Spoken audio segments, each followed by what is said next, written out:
Agradecendo a Henrique Portugal. Bom, hein, gente? Porque vai dar tempo de abrir para um bate-papo depois, provavelmente. E agora, completando as falas da noite, o assessor do Centro de Estudos de Políticas Públicas da Fundação João Pinheiro, formado em Economia pela UFMG, mestre em Planejamento Regional e Urbano pela Universidade de Berkeley, na Califórnia, tem especialização em Promoção Comercial pelo Consulado do Brasil em São Francisco e aperfeiçoamento em Planejamento de Ciência e Tecnologia pelo Instituto Latino-Americano e do Caribe de Planejamento Econômico e Social. Convidamos, então, o senhor José Lasmar. Bom, olha só, eu queria só fazer uma contextualização rápida e não incluir isso no meu tempo. Eu não estudo Economia da Cultura desde os anos 60. Eu queria, antes de entrar no tema, é o seguinte: eu não vou usar meu material, porque a exposição do Henrique e do Ailson foi tão rica que eu vou me arriscar num voo livre e depois eu vou usar alguns pontos das falas deles para ver se a gente provoca um pouco e localiza essa teoria na cultura. O que eu queria contextualizar, e aí exclui do meu tempo, é o seguinte: onde que nós começamos na Fundação João Pinheiro essa história de indústria cultural e economia da cultura? Em que ponto foi isso? Economistas, aqui, cadê o Henrique, é um economista, ele vai aos trancos e barrancos incorporando questões na sua formação e na sua agenda. No início, quando nós começamos a falar meio ambiente, não tinha nenhum economista no Brasil que topasse discutir questões ambientais. Achavam que isso aí não era da economia. Olha o desastre que nós chegamos. Então, tecnologia, antes de meio ambiente, também era uma coisa dada como certa, era uma estante que você ia lá e pegava. Custo da tecnologia, transferência de tecnologia, investimento em tecnologia. A economia não discutia isso. As suas funções de produção não incluía tecnologia, era um dado. Tecnologia foi na porrada, desculpa a expressão, foi na acadêmica, entrou. Meio ambiente, entrou.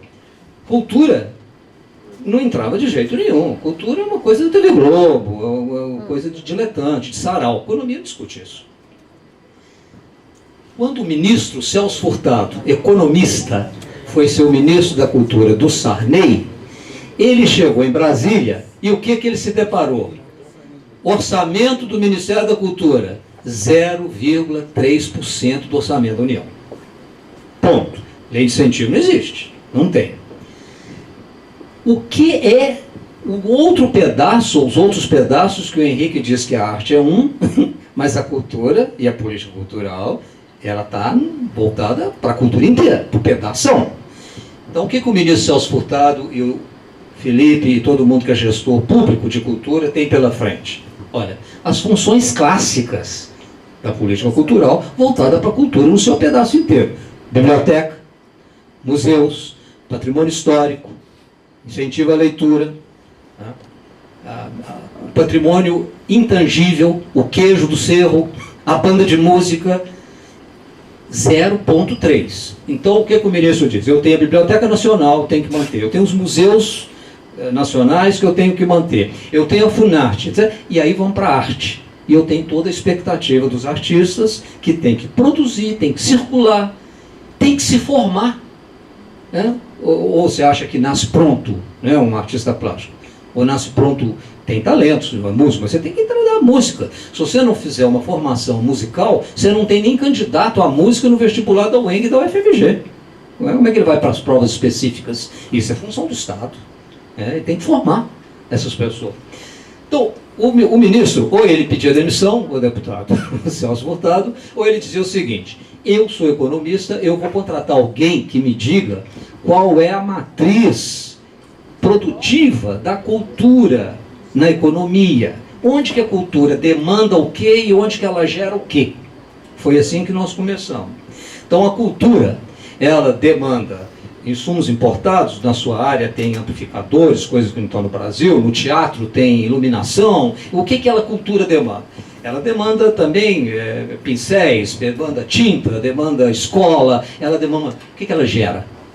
Ela gera galerias de arte, ela gera shows, eventos, ela gera um monte de outro... Livro. Então, o que ele nos pedia era isso, me dê uma matriz. E nós chamamos isso de economia da cultura. Né? O que a cultura precisa? Para usar uma linguagem economista, qual que é a função produtiva da cultura? Qual que é a base tecnológica dela? Que cultura? Aí, Henrique, aqui entra a coisa. Nós temos que agora escolher Sofia, fazer cortes. Né? Não dava para a gente estudar artes plásticas, porque é difuso, o artista está sozinho no seu ateliê, as galerias são todas informais, você não sabe por quanto vende aquilo muitas vezes é caixa 2, né? A obra de arte é caixa 2 muitas vezes. Mas dava para estudar a indústria fonográfica, dava para estudar Embrafilme, porque você tinha lá no entrada do cinema o ingressinho, quanto que chegou de gente, quanto que gerou, etc. Dava para estudar a indústria editorial e gráfica, porque os editores são reunidos em uma entidade e etc. Então, aí fizemos as nossas escolhas Sofias, escolhemos alguns segmentos e falamos, ministro, isso aqui dá para a gente estudar, já para a gente saber o que demanda e o que gera, inclusive de emprego. Começamos assim. Então, a economia de cultura para nós se definia isso. Quer dizer, qual que é a base tecnológica, qual que é a função de produção, o que se requer como artista ou como museólogo, da economia, o que você gera, inclusive de tributo. Claro que aí ocupou um lugar muito especial, o deputado, o que a Globo exportava de novelas, o que poderia ser excursões no exterior dos nossos, Gilberto Gil, ou da Orquestra Sinfônica Brasileira, etc. E o que era informal, o que era não contabilizado, o que não estava registrado pelo poder público, não entrou. Cultura da periferia, o artista, o artesão e etc. Apontou aí, Henrique, o primeiro problema para todos nós da indústria da cultura e da economia da cultura. Dados. Eu não sei o que é a sua produção cultural em Uberlândia, porque não tem estatística. Né? O IBGE, professor, não está incipiente, né? Mas nós não temos quantos são os empregados da indústria cultural, da cultura em geral, na região metropolitana de Belo Horizonte. É um chute. Quanto que nós geramos de impostos? É outro chute. Qual que é a sazonalidade da cultura? Você tem o FIT, essa campanha de popularização, emprega um monte de gente. Quando ela acaba, desemprega um monte de gente. É uma sazonalidade. Então não tem mudado. Então o ministro, ele continua, o senhor deputado, nos pedindo mais. Então como nós melhoramos a base de dados, como nós fazemos isso? Foi por essa trilha que a gente foi. Deu num livrinho que eu escrevi, ele publicou, a Economia da Cultura, ficou lá. Logo em seguida, ele queria fazer um seminário com todos os ministros da cultura da América Latina para discutir a questão da indústria cultural, da cultura de massa na América Latina. Nós chamávamos o seguinte, era a hora da Magali contra o Pato Donald, para a gente ver o que nós poderíamos, ao invés de xingar o imperialismo, viu, Bruno, e de falar que é uma dominação, então vamos fortalecer a Magali, vamos dar danoninho para a Magali. Mas aí ele caiu. Ele brigou com o Sarney, foi embora e nós interrompemos tudo. Bom, essa é a contextualização. Daí, por isso eu fui ser secretário adjunto de cultura no primeiro governo do Aécio e fui meio que um economista identificado que dá para conversar com o pessoal a respeito de cultura e economia da cultura. Bom, mas o que eu queria colocar para vocês, e que eu vou suspender essa coisa chata aqui da minha transparência, é o seguinte, e vou usar exemplos do Henrique Portugal e do Adeilson depois para isso. Quando nós falamos de política pública, pode ser, e lá eu estou dizendo da experiência da João Pinheiro, nós somos analistas de políticas públicas. Então nós trabalhamos com a segurança pública, com a saúde, o SUS, trabalhamos com a habitação, o déficit habitacional e cultura, com a mesma ferramenta. É a mesma teoria, é o mesmo arsenal. Cada um, no seu quadrado, é que tem que nos ajudar, nós, especialistas em análise de política pública, a adequar, levantar as questões, ver onde é que você ficou. Então, o que eu espero da gente, se a gente tiver tempo para isso, é que nós tenhamos um exercício disso. Eu vou falar em termos teóricos, gerais, mas nós vamos estar sempre fazendo um esforço para direcionar. O que isso te diz da Comissão de Cultura da Assembleia, que nós, na área de análise de política pública, estamos dizendo. Então, a primeira coisa, e é preciso que todos nós que estamos aqui comecemos a pensar, é que ninguém faz uma boa análise de política pública sem entender o ponto de partida. Chama-se conflito. Conflito. A sociedade de Uberlândia, o Triângulo Mineiro, Belo Horizonte, tem um nível tal de desenvolvimento, hoje, em 2015, que mostra uma série de conflitos que não existiam em 1940. Por quê? Diversificou renda, diversificou idade, diversificou formações profissionais, diversificou a inserção de minorias e etc. Os conflitos, expectativas, demandas, eles são mapeados. Esses conflitos, em determinado momento, eles se direcionam ao Estado. Você é negro, eu sou índio. Bom, eu estou já trazendo nós para um esforço de cultura. Eu acho que o Estado tem que me olhar como negro e reconhecer que não há uma política afrodescendente na cultura e que nós estamos perdendo o congado, o reinado, e estamos perdendo a Ubanda. O índio, ele se dirige ao Estado e acha a mesma coisa. Estamos perdendo a língua, estamos perdendo os ritos. Quando essas demandas são articuladas politicamente, e não é com as nossas reuniões, porque as reuniões, você está reunindo o mesmo pedaço que o Henrique falou, as artes, e gente conhecida.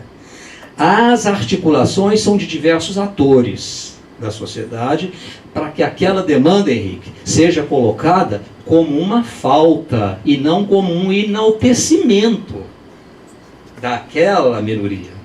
Compreende a diferença? Quer dizer, eu estou me articulando para dizer, me falta, e eu quero. Eu quero, como afrodescendente, uma política pública que preserve a Ubanda, os terreiros, essas demandas, elas então são direcionadas ao aparelho público, ao Estado, e só vão prosseguir se, e somente se, entrarem na agenda do governo. De um governo. Como que ela entra na agenda?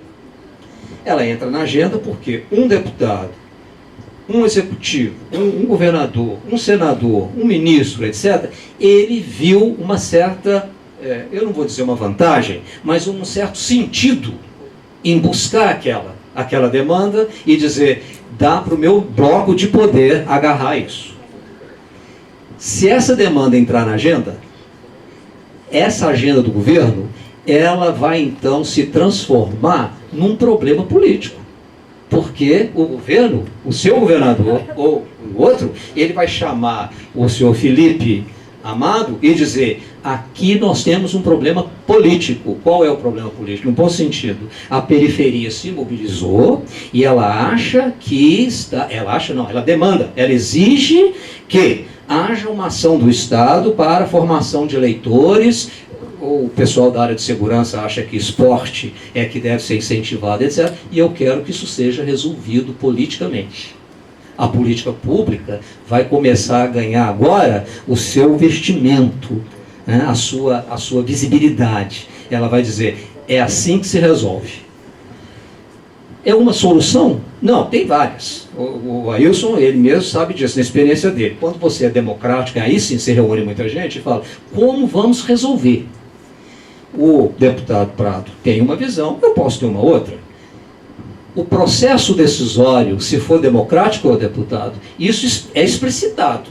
E aquele segmento, ou aquela articulação de atores lá da base, da demanda, ele continua influindo no processo decisório. A política vai em frente, ela não para. Eu não cruzo os braços depois que você, vereador em Uberlândia, ou Gilmar, ou o que quer que seja, diz, a agenda está aqui, entrou. Chama a Universidade Federal de Uberlândia, a nossa pró-reitora, contrata como consultor, ela vai então apresentar formas alternativas, cenários para solução. Ele tem que continuar, e tem que ter uma abertura da Universidade Federal de Uberlândia para continuar incorporando os atores. Para que eles também digam, opa, essa solução não nos convém. Essa solução vai ser uma solução que vai jogar mais água no moinho de quem já está inundado. Né? O processo decisório democrático, como é na Europa, na Alemanha, nos Estados Unidos, etc., ele, portanto, continua incorporando insumos de quem demanda, seja cultura, seja habitação, seja saúde, seja segurança. Decidiu. É assim, a solução é essa, a política está formatada. O que é essa política?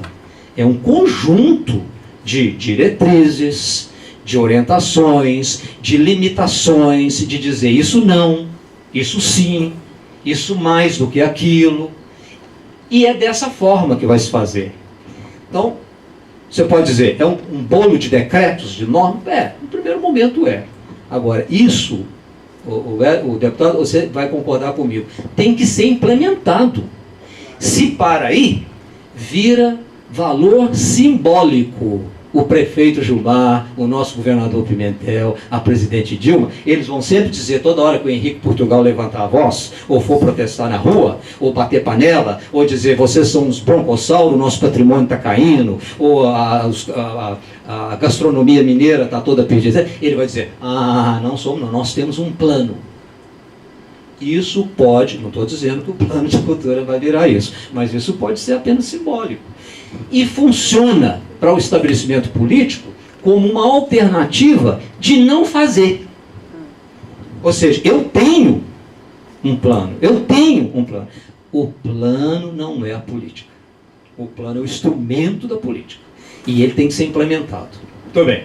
Posto isso, a implementação no Brasil, isso aí todos nós sabemos já por experiência própria, é o grande elo perdido dessa história.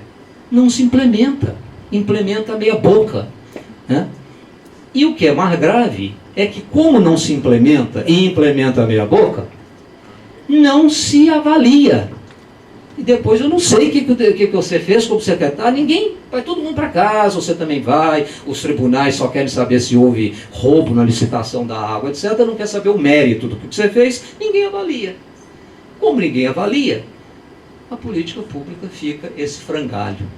Essa coisa. Então, o sujeito dizer, Rubem, nós não temos uma política pública, tem. Porque, bem ou mal, qualquer prefeitura do porte de Uberlândia, do estado de Minas Gerais, tem que cumprir as funções clássicas. Tem que ter biblioteca. Não tem? Biblioteca pública? Tem que ter patrimônio histórico. Como que você vai deixar sua memória para o ralo? Não pode. Tem que ter museu. Qual é a sociedade que acha que não pode ter museu? Visão moderna, museológica nova, etc. Então, tem que ter. Tá bom? Não tá. O patrimônio tá machucado, tá despencando, os museus são uma droga, ninguém quer ir lá, etc. Mas tem. Né? O problema é que ela vai se repetindo desde Vargas. Né? Vai se repetindo nessas funções clássicas. Não inova, não usa, não dá salto. Por que não? De onde parte a demanda? Né? Quem demanda? Quem está demandando? Um antigo secretário nacional de articulação do MINC, que depois disputou com Gilberto Gil a cadeira de ministro e foi mandado para ser presidente da FUNAI, ele me visitava quando eu era secretário adjunto de Cultura em Belo Horizonte, e uma vez ele me disse uma coisa que eu nunca me esqueci. Ele diz o seguinte: nós da cultura, da política cultural, gestores culturais, nós temos um problema gravíssimo, que é, nós temos que provocar a demanda. E depois darmos trelas, bolas, para resolver o conflito e solucionar a demanda. Porque não há demanda. É claro que se der a pouco passar um sujeito e dizer assim, o skunk nunca mais vai poder cantar, está proibido. Vai haver uma demanda. Pode até cair esse camarada. Mas se alguém chegar aqui em Uberlândia e falar assim, eu ontem tive uma ideia, eu acho que museu não é importante. Então, se quiser, algar que pegue. Eu não vou mais tocar museu. Dificilmente você vai ter algum protesto. É muito difícil. Vocês concordam ou não com isso? Né? Vai ter um intelectual aqui, academia de letras ali, mas o demandante, o ator demandante que teria na saúde se você fechar um hospital, se o homicídio Uberlândia não tiver uma solução, se a habitação, a Minha Casa Minha Vida continuando nesse ritmo mais lento do que a demanda exige, etc., a cultura isso não vai ter. Então ele dizia, esse secretário, o Henrique, que a demanda, ele dizia assim, a dor de dente cultural, ela não existe. Né? E ela tem que existir para a política ser vigorosa, para a política ser consistente, para a política ser consequente. Ela tem que ir até o final do ciclo dela. Se a dor de dente não existe, então nós temos que provocar. Bom, quero concluir o seguinte. Demanda, agenda governamental incluída, da agenda, o nosso deputado, na Assembleia, onde tiver, os agentes políticos recorrem a nós, técnicos, sociedade civil, etc., para formatar soluções, as alternativas. O processo decisório, você está no topo, mas se você quiser adrenalina, você tem que abrir esse processo para que todos continuem entendendo quais são as alternativas e que eu diga, não, essa decisão não é boa, né? Decidiu, tem que implementar. E aí, Robert, o nosso grande calcanhar de Aquiles, Banco Mundial, todos os especialistas em política pública chegam no Brasil e ficam impressionados com o desprestígio que na cadeia das políticas públicas o implementador tem. O implementador é uma função menor, é um tarefeiro, é um executor, um manual. Lei de incentivo, é assim, registra assim, registra assim. O topo pensante, ele passa para a fase de implementação as funções e pronto, vai embora, não quer saber. E ele continua pensando, né? Em organizações rígidas, como a Polícia Militar, onde eu dou aula pela Fundação João Pinheiro e no Corpo Bombeiro, é tão desprestigiada a cadeia da implementação que acaba nos que são chamados de praças. E eles têm que seguir um manual tão restrito que se algo dá errado, não é avaliado, ele é punido.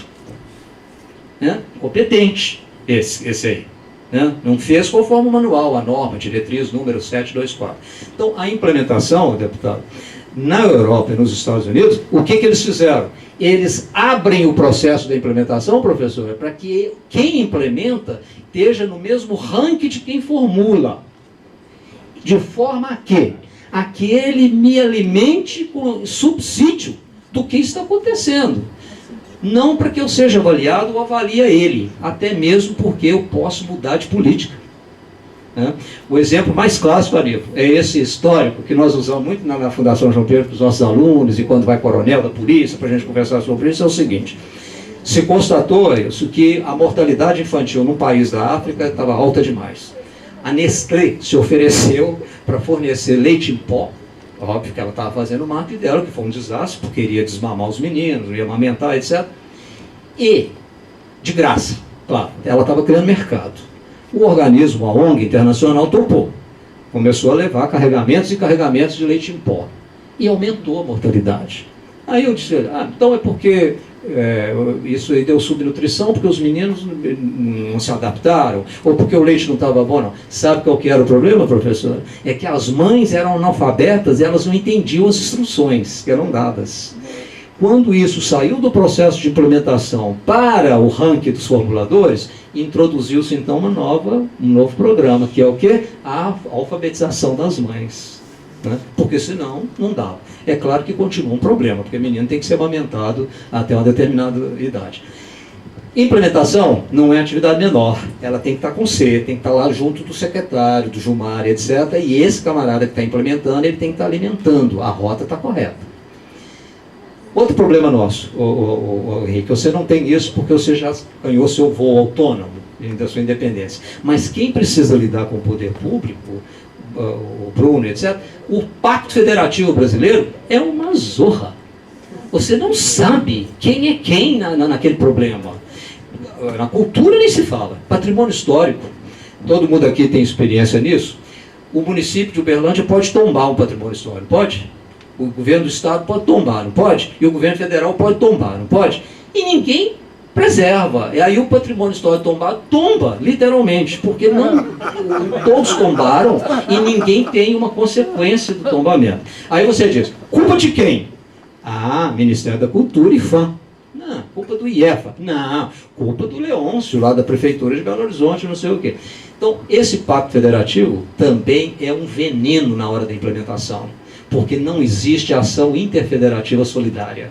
É um empurra. Né? Isso é o governo federal, eu não tenho nada. Na segurança pública nós estamos pagando um preço caríssimo por isso. O prefeito diz que é função do Estado, por isso que Belo Horizonte está o que está. O Estado diz que se fosse assim, então que se fechasse a Guarda Nacional, a Guarda Municipal, porque, então vamos armar a Guarda Municipal. A Polícia Militar não concorda, ela não pode armar, a arma é privilégio nosso. O Estado e o prefeito dizem que o governo federal é que não está agindo, que não tem política de segurança nacional, fundo de segurança. Então, na hora da implementação, esse pacto federativo vira um caos total. Na cultura é uma coisa meio que parecida.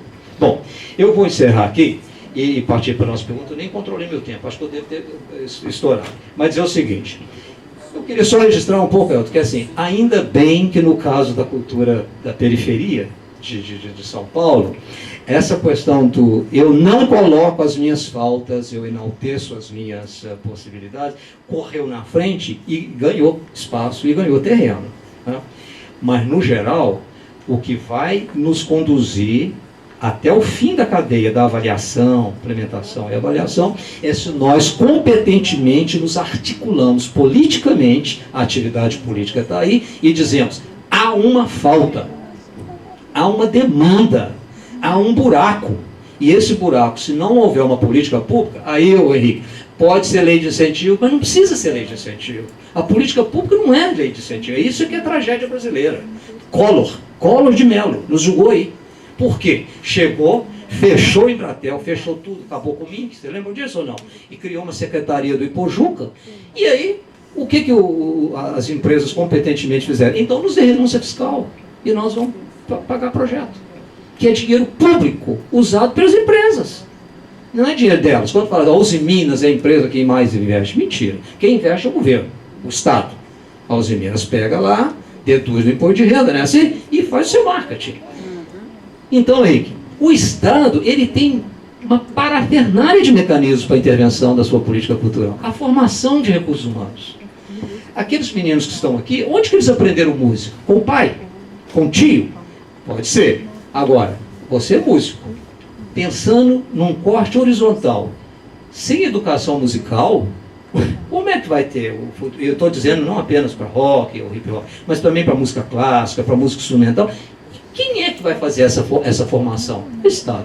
Aí eu te digo, tem que estar na política cultural, Henrique? Não, pode estar na política educacional. Mas a cultura, nós temos que conversar com ela. Ou ela conversar com a gente. Porque senão ela vai fazer uma formação que não é a formação que o sistema da cultura antevê. É uma formação acadêmica, uma formação do beletrismo, da performance. A infraestrutura para a produção cultural. Eu fiz meu doutorado na Universidade de Paris. O Jacques Lang, quando ministro da Cultura, você sabe o que ele fez em Paris, professora? Ele recebeu grupos de rock da periferia de Paris, argelinos, tunisinos, etc. Qual é o problema? O problema é que a cultura operística, a cultura isso, aquilo, não contempla o rock e a periferia nossa, etc. E tal. Como que deve ser contemplado no momento 1? No momento 1, nós precisamos de espaços para ensaiar. Que seja garagem, mas precisamos de espaços para ensaiar. O Ministério da Cultura da França saiu pipocando espaços para ensaiar das bandas de rock da Tunísia, da Argélia, etc. E não foi dinheiro, não foi lei de incentivo, foi uma intervenção concreta ali. Formação de mão de obra, formação do recurso humano. A circulação, quando você, no caso o Rubem, faz um grupo bonito desse aqui que nós vimos, esse grupo tem que circular, deputado. Ele não pode ficar aqui. Né? A Kátia está aqui? A Kátia vai circular, com o pontapé vai lá para o galpão. Mas isso tem que ser feito de uma forma sistemática. Você tem que ter, no início de janeiro, uma programação, está aqui o nosso produtor, não é assim? Que você saiba que em junho eu tenho garantido que eu estarei em Manaus. Né? Assim como você faz autonomamente com o seu empresário, o pontapé ele tem que ter um apoio da política pública, não precisa ser um apoio financeiro, mas ele tem que ter um apoio logístico ou de alguma forma em que ele possa fazer essa circulação. Essa história, portanto, da demanda, Edilson, ela tem que ser concretamente posta. Eu anotei uma coisa que você falou que é extremamente importante, que é o seguinte, que aí vem o Rubem fala assim, é porque nós reunimos e tudo, somos amigos, etc, etc, e depois rachamos, e depois, todos, e não deu. Aí esse todos é que é a questão. Né? Quem são esses todos que te frequentam no seu gabinete, que vão julgar? São mais ou menos os mesmos, né? Na área das artes cênicas. É o Pedro Paulo Cava, o Galpão, o não sei quem, eu não sei quem. Nós não temos pega além disso. Nós não sabemos onde é que está o teatro amador, onde é que está o teatro sei lá, vou chutar, viu? Você que é o homem daí, o teatro da igreja, etc. Nós não temos essa pega. Quem esses todos são? São esses. Então, esses todos vão acabar numa briga corporativa. né? Eles vão acabar achando, aqui está o pessoal da lei de incentivo, não é assim, Felipe? O sujeito do teatro acha que as leis estão indo todas para os CDs, é música. O sujeito do CD acha que está diminuindo, que não está dando. Ah, agora me aprovou o CD, mas não me aprovou a circulação, então eu gravo um CD e como é que eu circulo com a minha banda para mostrar esse CD? Esse estado é doido. Então fica assim, e dança sumiu. Esse estado não reconhece dança. Então é uma briga entre artes. Quando na verdade, fora da mesa dele tem o Ângelo Oswaldo e o ministro Juca Ferreira, que está com a Biblioteca Nacional sem ar-condicionado, está pegando fogo de tanto calor, está com não sei o quê, o Museu do Ipiranga está fechado, porque está com infiltração, está caindo gesso, não é isso? É uma coisa que nós temos que ser parceiros, né? Nós temos que entender, nós não podemos ficar lá no nosso CD. Nós temos que, usando a sua expressão, sair do meu pedaço e pegar um pedação. Senão, vai acontecer o seguinte: quem é escritor acha que está indo para o dinheiro, está indo para o CD. Quem é artista plástico acha que nem a lei de incentivo nem reconhece ele. Muito bem, então é uma briga entre eles. Depois, nós que estamos nas artes, não queremos entender a política cultural inteira. Vou te dar um exemplo. Fundo de Manutenção do Patrimônio Histórico. Sabe por que ele morreu? A Maria Olívia, que foi lá, a deputada, que patrocinou aquilo. Eu era então secretário adjunto de Cultura na época. Morreu porque o establishment cultural de Minas Gerais, fosse ele o Skank, o Gustavo Pena na arquitetura, o Pacheco na pintura, quem fosse, não entenderam, o Prado, que se nós alimentássemos o fundo de patrimônio, nós abriríamos espaço de financiamento nas leis para as artes. Então, o promotor do patrimônio e eu íamos debater isso e falar, vocês é que são os atores desse caso. A articulação está aí, vocal. E tem que dizer, tem que ter um olhar público do fundo do patrimônio, justamente para que você vai liberando espaço para outras manifestações da arte. Ninguém olhou, o fundo fechou por falta de dotação. Como o Estado não põe o dinheiro, o Tribunal de Contas, sei lá, quem falou, liquida. E hoje o patrimônio não tem fundo. Resultado, hoje vai lá a Fiat ou não sei o quê, pega dinheiro da Lei Rouanet, pega dinheiro e vai reformar patrimônio. Isso é um problema. Só para vocês terem uma ideia, a Embaixada do Brasil na Itália, na Piazza Navona, foi um palacete do século XVIII. Foi toda reformada com o dinheiro da Lei Rouanet. Toda. Está certo ou está errado? Não sei, mas é um problema. Você concorda ou não? Porque se você tivesse um financiamento específico para patrimônio, memória, etc., você estaria usando a lei para outras situações. Bom, então, a minha provocação aqui é do todos, né? Quer dizer, não são todos, né? É um pedaço, e é um pedaço que tende a ser meio que canibal aí, né? Não é o que vocês estão fazendo, mas tende a ser. No limite, pessoal, e aqui eu quero usar aqui o Antônio Grassi, o ator da Globo, quando era da Funarte. Me visitou quando eu era secretário, professor. E ele me contou uma coisa que ilustra bem esse problema da falta de articulação política quando você vai botar o pé na porta do Gilmar ou do Fernando Pimentel, da Dilma, e dizer, o dinheiro tem que dobrar. Estava chegando uma ópera de Moscou para cantar lá no Teatro Municipal do Rio. A ópera estava no meio do Atlântico e a Secretaria da Fazenda do Rio de Janeiro não tinha liberado o dinheiro para hospedar os russos, para isso. E o Grassi, presidente do teatro, estava pelos cabelos, falou, os caras vão desembarcar aqui agora mesmo, eu não tenho nem que hotel pôr esse povo, porque a fazenda contingenciou, não libera. Ele disse, não tem jeito, eu vou lá falar com ele.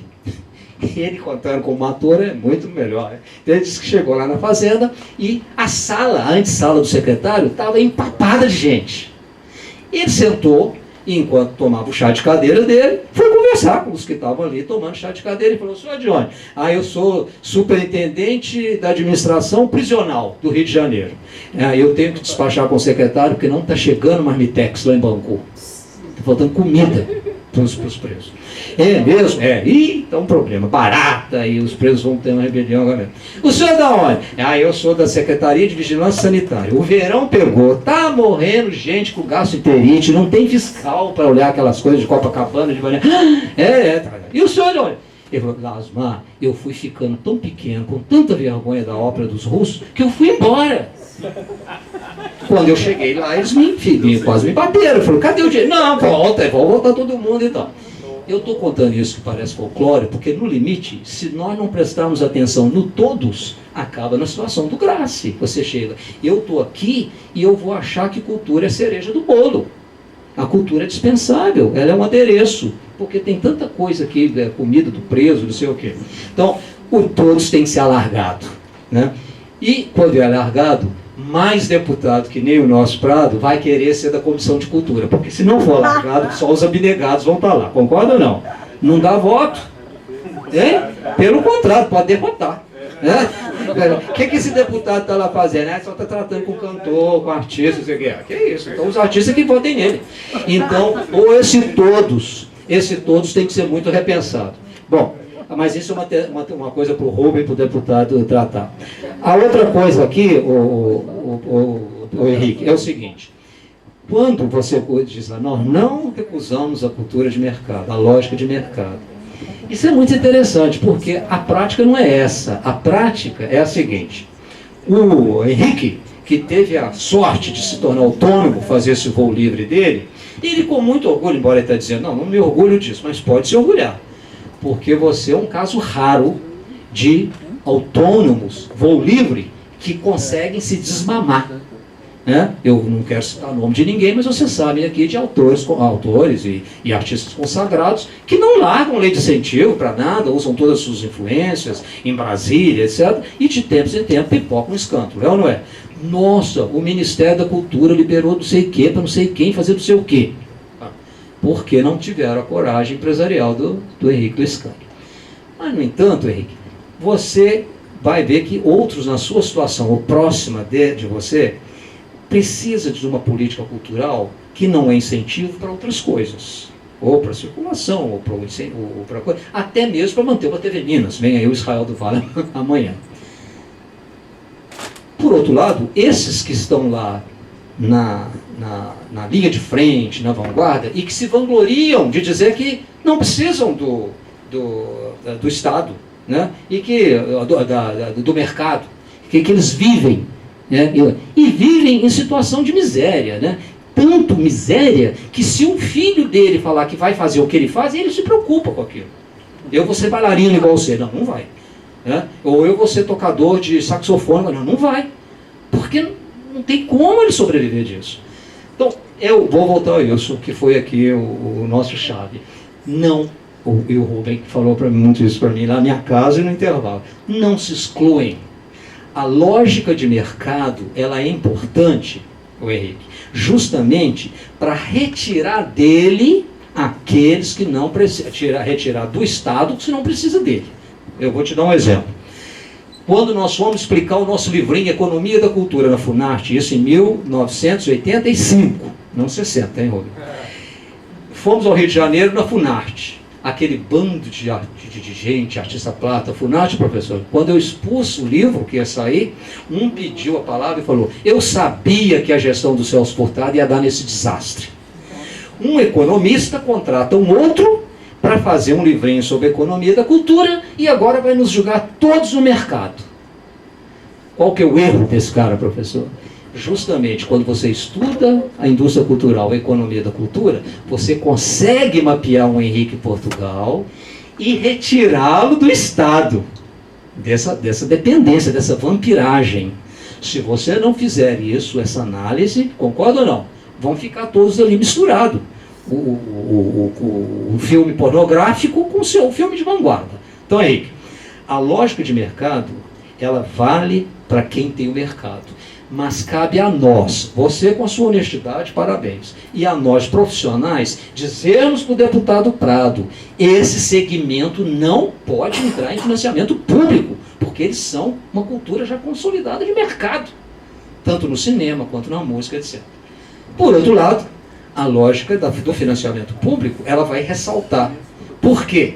Porque ela vai ressaltar naqueles casos, o Henrique, você vai concordar comigo, que é vanguarda, que é experimental. Como que um documentarista, um sujeito que saiu da Escola de Cinema de Uberlândia, tem escola de cinema aqui, professor?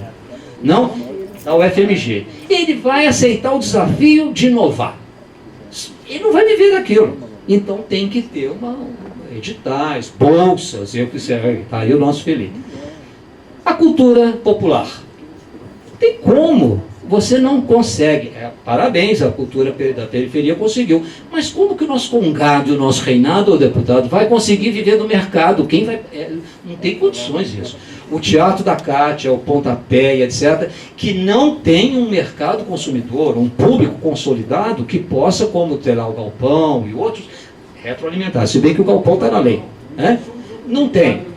Então, isso aí é uma constatação europeia, americana. Tem produção, tem um pedaço, para usar o exemplo do Henrique, que não pode viver sem o apoio logístico da distribuição e do financiamento do Estado. E não é vampiragem. Bom, aqui eu encerro dizendo o seguinte.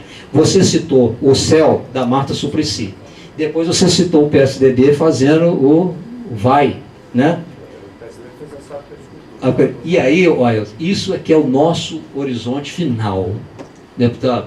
É quando a cultura e a política cultural conseguir sair da agenda de governo e se tornar agenda de Estado.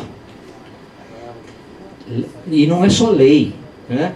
O SUS, você pode dizer que o sucessor do Gilmar vai ser pior ou melhor do que ele em saúde, mas você nunca vai poder dizer que ele não cumpriu a regulação básica do SUS.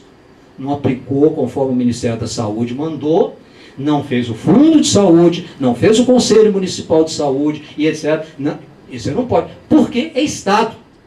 Ele pode ir além, o sucessor dele. Pode ficar aquém, mas ele não pode descontinuar.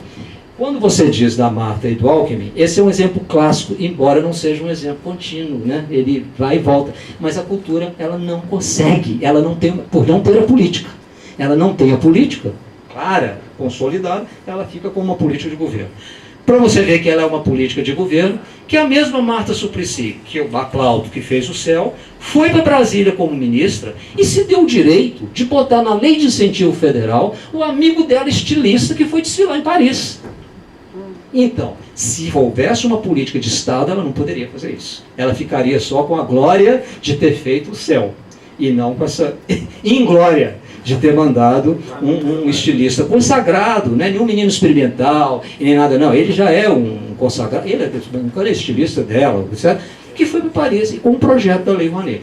E aí, é porque não é de Estado, então fica errática. Eu não sei, o Prado gosta, o outro não gostava, e vai e tal.